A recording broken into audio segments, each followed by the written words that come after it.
Ce n'est ni le bon moment, ni les bonnes conditions pour la reconnaissance unilatérale d'un tel État.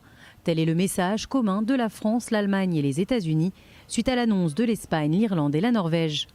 Je ne suis pas pour que la reconnaissance soit un jeu de positionnement politique, mais contribue à une solution diplomatique et régionale. Dans ce cadre-là, la France a toujours dit contribuera via la reconnaissance à une solution.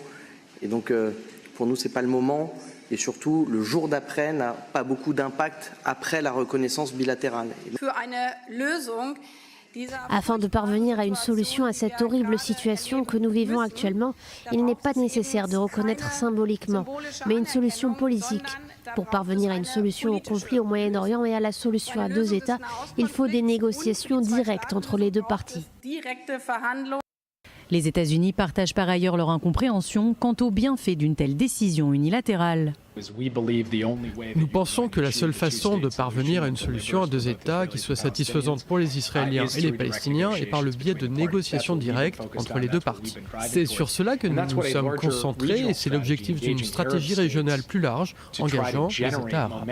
C'est pourquoi cela a été une priorité du président Biden depuis le début, et non pas juste après le 7 octobre.